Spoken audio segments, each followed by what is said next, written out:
My name is Trish Ware, and I am obsessed with all things pregnancy and birth, and helping you to navigate both the practical and the magical seasons of this journey called motherhood. I'm an all-day coffee-sipping mama of 7. I've had the amazing privilege of delivering many babies in my 15-plus year career as a labor and delivery nurse and as a mama of 7.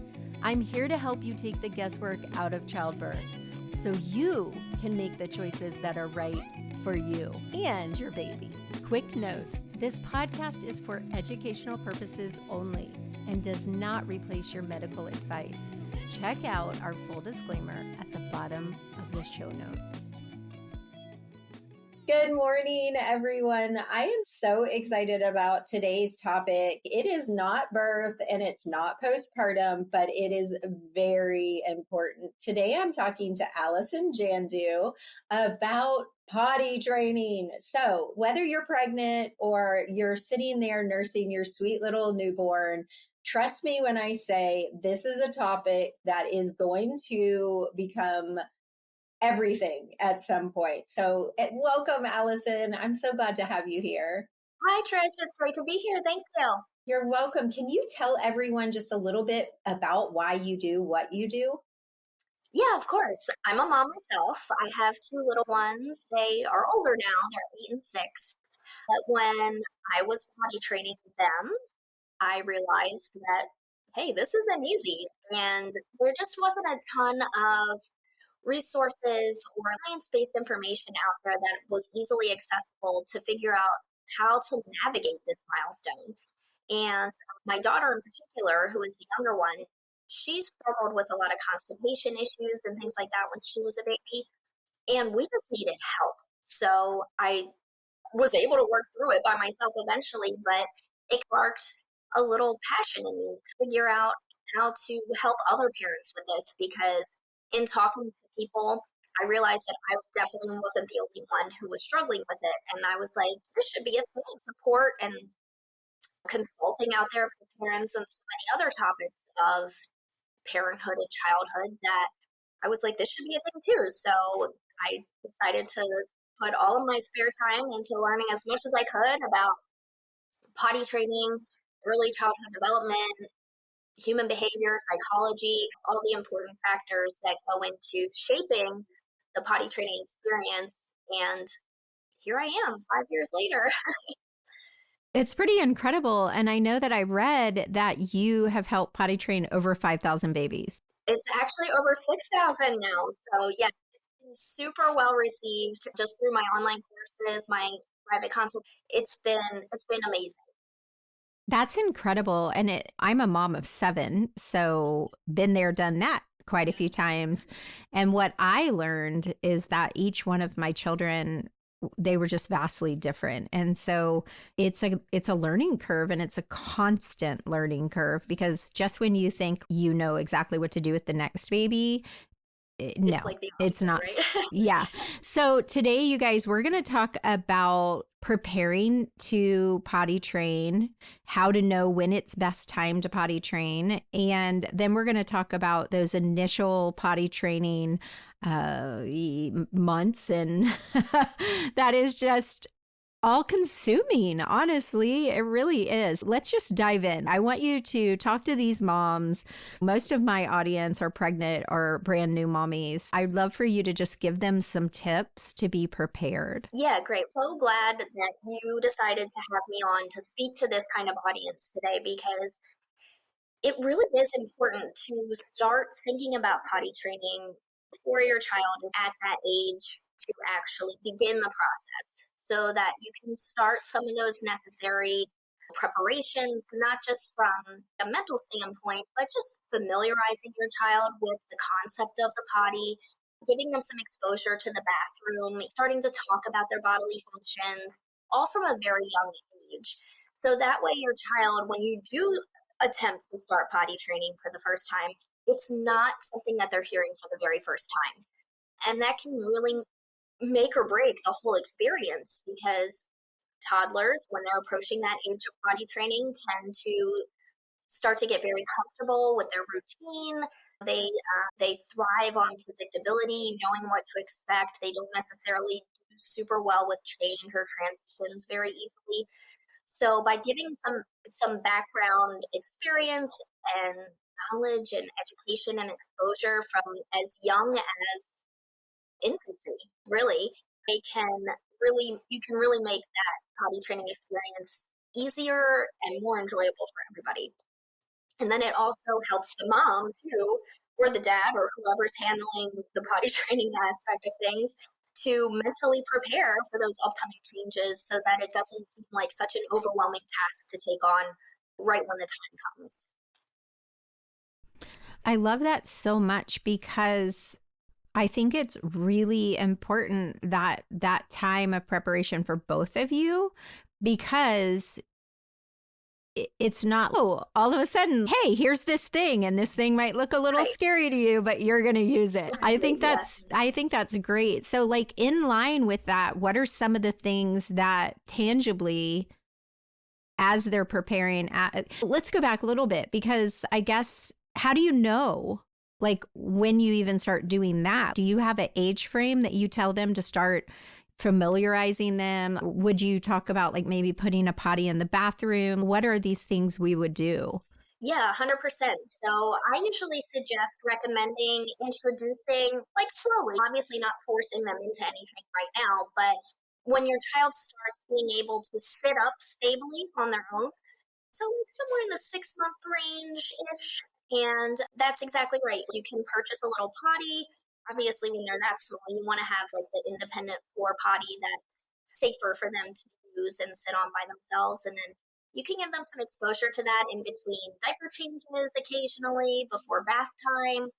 Like at 6 months? Yeah, if they're able to sit up by themselves, yeah. And obviously, there's no expectation for them to pee or poop in it, but just giving them that exposure, getting them comfortable with being in that seated position on top of the potty so that they're familiar with what it looks like and what it's intended to be used for, that kind of thing. That said, when you're looking to purchase a little tiny potty, I do recommend getting something that looks as little as possible, or something that resembles a regular toilet as much as possible. Like just something plain and white is ideal. Avoid the ones that are super cute that look like unicorns or frogs or whatever, because those can easily be confused with like another toy, right? So we want it to have a clear purpose.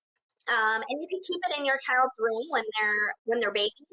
And then once they start walking, I would recommend moving it into the bathroom so that you can have it either next to the toilet or across from the toilet, so that while you're sitting on the potty using it yourself, then your child can mimic you and they can sit there. And it just helps them get more comfortable. And it becomes more natural and it's more normalized, instead of springing it on them all of a sudden when they're 2, 3 years old and they're actually showing those signs of potty readiness, and you think your child might be physically capable to actually start the process. I love that because I'm in my head visualizing all the different potty chairs I've bought for my kids, because my kids are very wide range. My oldest is 32, my youngest is 7. But for my older two, my mom bought this wooden one that a crafter made, and it had a magazine rack on one side and a toilet paper thing on the other. But it was like a little throne. It was so cute. So, anyway, but we did have the plain ones too, and we had ones for the car. Anyway. So now that we've talked about that, what are some signs that, because you said waiting on those signs, what are those signs? How do we know they're ready? Yeah, so usually most kids, and obviously there's variables that come into play that would shift this a little bit, but right around the time your child's turning 2, somewhere between 2 and 2.5 tends to be the ideal age to start the actual potty training process. And at that point, we know that your child, from a physical standpoint, are capable of holding their bladder and bowels for certain periods of time. You may notice that your child is having less wet diapers. Maybe they're going for a period of an hour or more where they're dry, and having more predictable times when they're having bowel movements. They might even start to hide to have their bowel movements. That's a really strong indicator of being ready, because They know that it's coming before they actually do the act. Yes, totally normal. So that's a great sign of having awareness of their body. And certain kids may start to ask to have their diaper changed or start to show discomfort when they're wet or soiled. They may just have more of a general interest in the bathroom, wanting to follow you in there, really asking you questions about the process, wanting to flush the toilet, all those kinds of things. So, like from a potty specific standpoint, those would be some of the things that you could look for. But from more of a developmental standpoint, we would like to have the child be pretty well established with their gross motor skills, things like obviously sitting, standing, walking, unless there's some ability or something coming into play there. And then from a communication standpoint, we would also like to have that well established so that even if they don't necessarily have the words or the vocabulary to use for potty specific things yet, they can communicate through gestures or sign language or grabbing your hand and pulling you to the bathroom if they feel like they need to go. That's a pretty good sign. Yeah, yeah.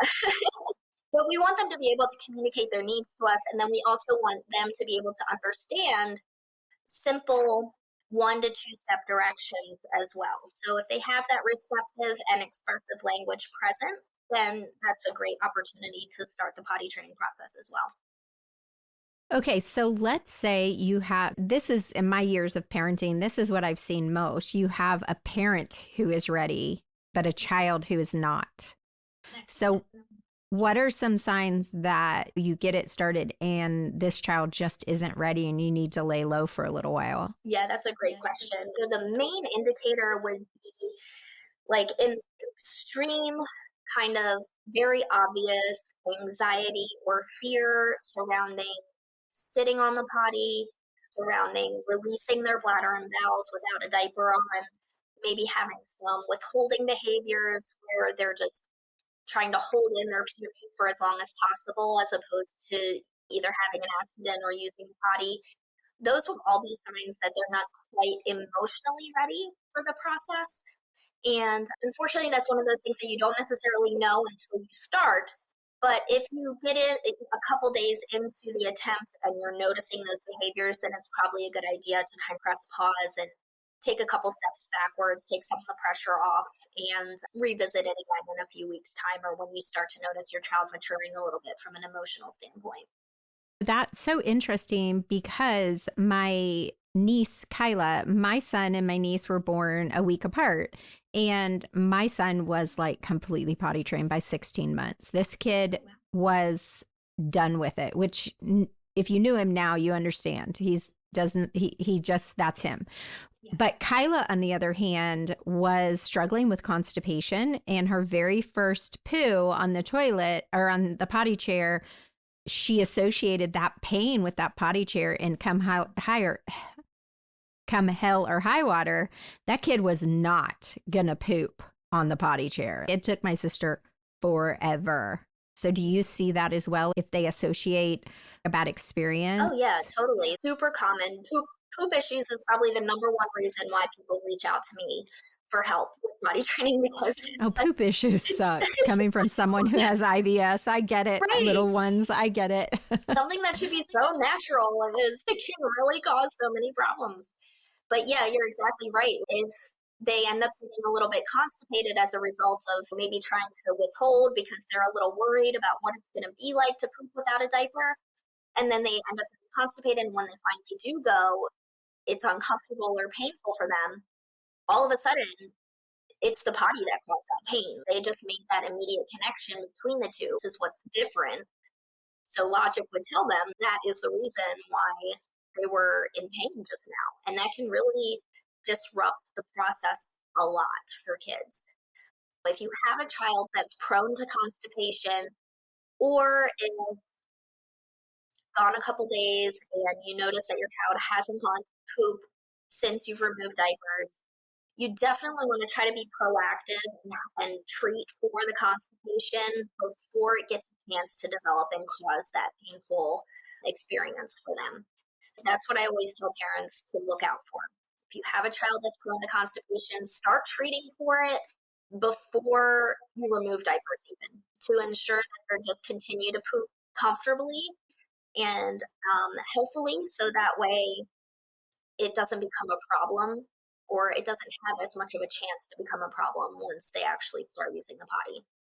Okay, so my next question would be, what are some things or tools or stuff that you could get ahead of time? And I can add this to the show notes, like if you have some recommendations just to make your life easier. So like I told you, we had the little toilet seat guy that we would take with us out and about so he wouldn't have to sit on the actual toilet.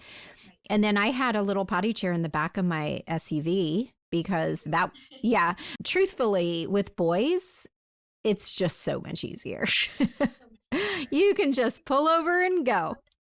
Stand up and just go wherever. Yeah. It is much easier. And we lived in Tennessee with most of the kids potty training. They would just go out back. That's that. Anyway, but what are some things that you can have on hand that makes life easier, or tips that you have for travel or day trips or going to grandma's house? What would you recommend? Yeah, absolutely. There's not a ton of stuff that you are required to have for potty training. Obviously, you do want to decide if you want to do like the small floor potty or like the insert that fits on top of the regular toilet, the seat reducer. Either one, they both have their benefits. I like to start off with a combination of both so that the child, you can take advantage of the convenience of the floor potty, and that's a nice option for them because it tends to be less intimidating than the toilet itself. But at the same time, having the seat reducer so that they're still getting exposure to the regular toilet, because they're not going to have small floor potties everywhere you go, right? Eventually, they're going to have to use a regular toilet. Starting that off from as early as possible tends to be helpful. And then the seat reducer is more portable. I do love the option of having a separate potty just in the car for those emergency situations, because you never know if your child's going to need to go in the middle of the highway, or yeah, and it's never near an exit. Exactly. Ever. It's always when it happens. Yeah, it's literally always after you've stopped and tried. Always. Happened to me so many times. But at the same time, if you are in a public place that does have a bathroom, there's a lot of like sensory stuff happening in those bathrooms, and kids might just freeze up and not want to go in there. So by having a travel potty or a potty in the car is a really nice option so that they know that they have that backup. You don't feel helpless and just hold it too long or have an accident or something like that. So. Yeah. And here's a tip from a mom of 7. Make sure you also buy those like puppy training pads or similar and put it under the potty in the back of the car, because I have had one of my toddlers throw a fit and the pee spills. Yeah. And then that smells in your car, right? Yeah, it's not fun. No. So I would definitely recommend having something under the potty chair as well. That's only happened to me once, but it was enough. So yeah. Any mess in the car makes it that much more challenging. And anything that you can do to help minimize mess and cleanup, have a little basket with a handle that has your cleaning supplies in it so that you can easily carry it around the house if there happens to be an accident. Protect your mattresses, get some waterproof mattress pads and have them on your beds before you start the process. They also work really well, like the crib size ones specifically for couches, so you can cover the couch cushions and protect those from accidents. Roll up your area rugs and put those away temporarily so that you can be on a hard surface as much as possible. I've even seen people take those same puppy pee pads, line their entire carpeted floor with the puppy pee pads to prevent a mess. But you can get a box of 100 of them for $20. Yeah. So go Amazon. Yeah, exactly. It's not that unreasonable to do if you're real concerned, but not having to worry about the mess as much because you're already dealing with a lot as far as. Or get a little green machine. Yeah, just that's like when you true. have a puppy. Well, so that kind of leads me into the next thing because I have strong opinions about this next topic just from my own experience. And I feel like I've potty trained 6,000 children myself after doing it 7 times. Although my oldest, he potty trained number 6 or 5 because he was a teenager and sick of changing diapers. But pull-ups. So I am not a fan. And okay, I'm glad to hear that because I just felt like it was confusing. And part of that is because when I had my older ones, like I said, they're 32 and 31, it wasn't as much of a thing.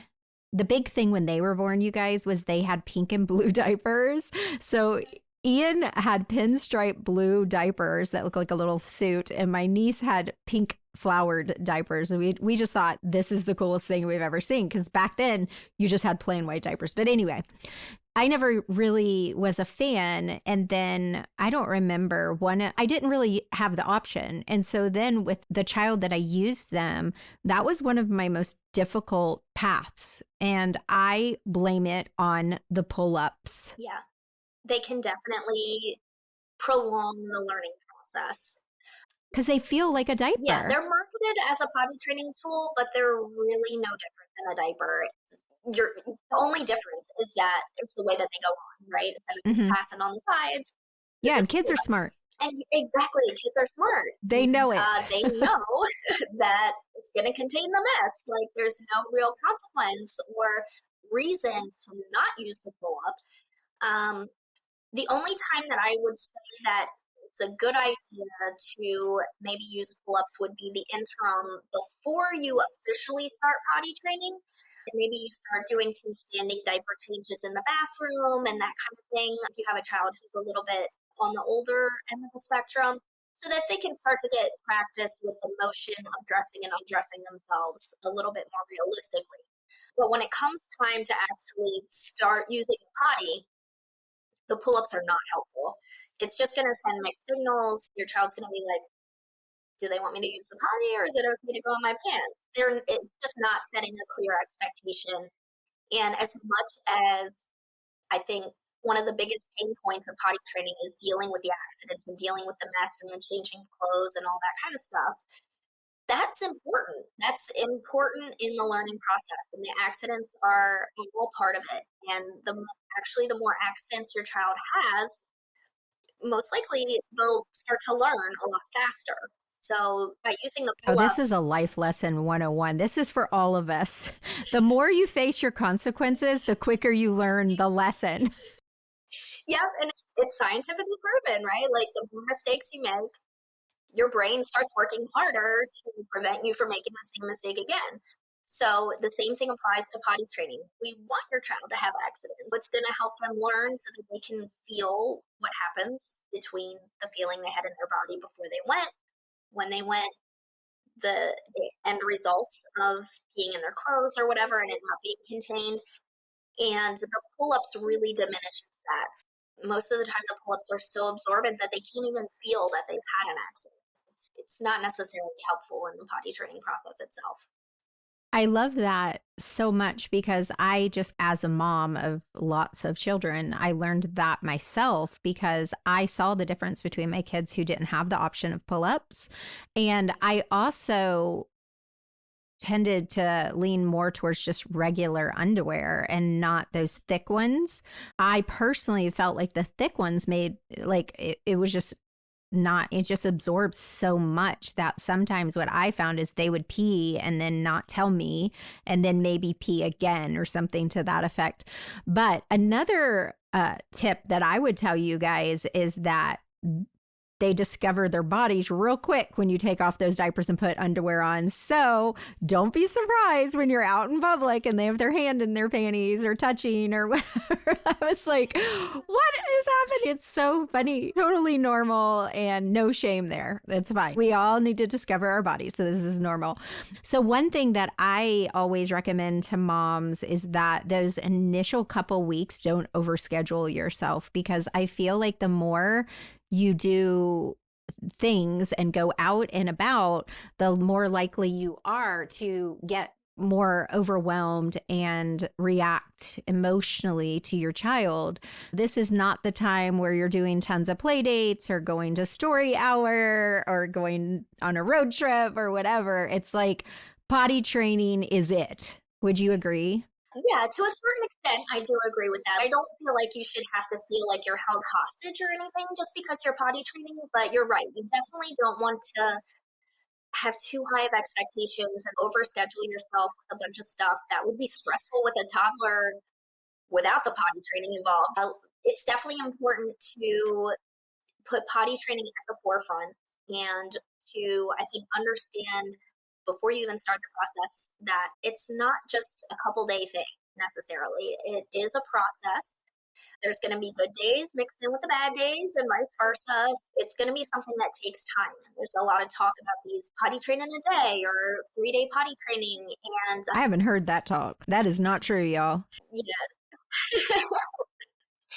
there are a handful of kids out there that be like, yes, they got it, and then they're good to go. It's not the norm. Yeah, just plan that it's going to be probably 2 to 3 weeks where your child is really learning and really mastering everything. And you can still do outings here and there. I would keep them more low key. Try to avoid the birthday parties, bounce houses, things like that, where your child's super stimulated. Knowing yourself, because if you're potty training, you don't want to go back and forth to diaper because you're going to be like at the library or whatever. People still do that. I don't know. If you know that if your baby pees in the middle of the library and you're going to lose your mind and be super embarrassed, then don't go there because you need to know yourself. And I will tell you that out of my children, 2 of them never once had an accident. Not one time, not at night, not anywhere. The rest of them, we had a handful of them. But besides my oldest, who basically did it to himself, like he was just did it so young, the rest of them, I really waited. I didn't push it and I wasn't stressed out about it. And I let them lead it. And we didn't have accidents. Like, I think it's really important that, like you started this saying, watch their developmental cues. What are they telling you? Because I know from, having a very, wide group of friends as I was raising the older kids, not as much now because I'm the old lady with the young kid now. But back then I had a circle of moms that were in the same boat as me. And I saw the consequences of pushing a child who is not ready to be potty trained. And it is way worse on everyone. For sure. There's a fine line, right? Because there are parents who maybe they're waiting for that obvious sign that, yes, my child is ready to do it. Or maybe they're waiting for their child to just come out one day and be like, I don't want to wear it. For a lot of kids, that doesn't happen. If you take time to, like I was saying in the beginning, introduce the concept to them without putting any pressure on them to do or change anything themselves, so that they can get familiar with it, so that it's normal to them, and they start to see that it's just something that everybody does as they get older, they'll be more receptive to the time when it comes to for you to initiate the process, because kids aren't always going to do that themselves. Like you were saying, your oldest kind of just did it all on his own. That doesn't always happen. So just plan on that not happening with your child. That didn't happen with anyone else. So, but I like that because, and I like normalizing and letting your toddler, like we all complain about not getting free bathroom time once you become a mom. But part of that is showing them, you're modeling to them what you do in the bathroom. And I used to, when I had to go to the bathroom, because of course they all were in there, I would give them a little book to sit on their potty, even though they weren't actually using the potty. But chances for me was that because my kids were born in clumps, someone was being potty trained while the baby was watching. They would sit on there with a little book and hang out. I can just see some of them just swinging their little toddler legs, but not doing anything. So I like that. There's no pressure. This is just the normal thing. And then when it's time to use it, they're so familiar that they're not fearful. Exactly. Because we all get scared about new things. Yes. Every change brings a certain level of discomfort, right? You have to step out of your comfort zone into something new. especially for somebody who's only been on the planet for 2 or 3 years, it can be. Yeah, and they have to learn a lot. Yeah. There's a lot of newness.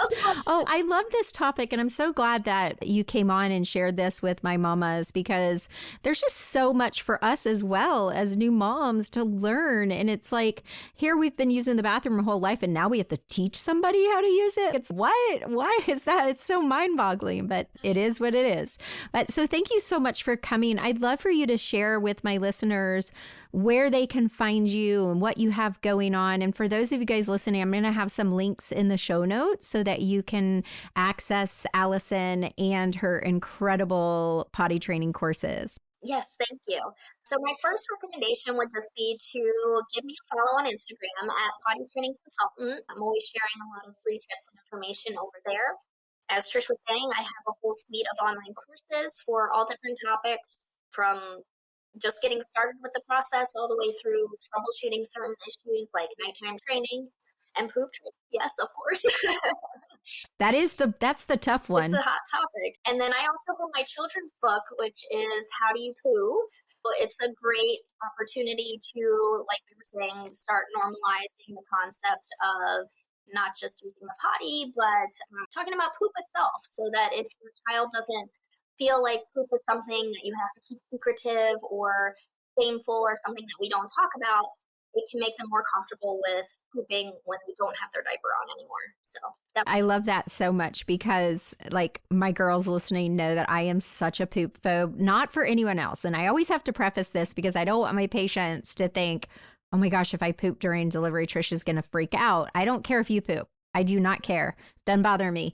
But I don't poop, and my husband knows I don't poop. If I have to poop, he goes out the bedroom, out the bathroom, out the bedroom, out the hall, downstairs. He is not upstairs at the same time. I don't know why. I must have been traumatized. It's my mother's fault, I think. I think I was traumatized as a child. I think you and I might come from like more of the same generation, where it was just one of those things where it's, oh my God, you don't talk about that. Like, it's just very hush hush and like taboo almost, especially for a lady. Yeah, poop and gas. My daughter, on the other hand, absolutely. It's really funny because my mom is very like, she's from the country. She doesn't care. She'll talk about it. She'll go. She has gas, whatever, doesn't care. I think that she traumatized me so much that I went the other extreme. And it's so funny because my daughter went back to my mother's extreme. Like, she doesn't care, doesn't bother her. And I think you're right. Like, that generation, they talk about it on TikTok and Reels, but it's really funny because I do travel nursing as a labor and delivery nurse, and every assignment, somehow we end up talking about whether or not you poop with your husband nearby or have gas or whatever. And I'm usually the most extreme of that one. So little guys that are learning to potty train and feel phobia about poop, I feel ya. I get it. Right. It's a lot. Poop is such an interesting topic, but that being said, if you're pooping while you're pushing right. So don't worry about it. We're okay with it. Thank you so much, Allison. I really enjoyed this conversation. Me too. Thanks, Trish. You're welcome. Wow, what a great talk about potty training. This is such a great episode. I hope you enjoyed it. Let me know if you want to hear more about potty training or toddlers or things that you can expect in the years to come. We love empowering you through education. Knowledge is power. Hit subscribe, leave a review, and as always, I will see you again next Friday. Bye for now.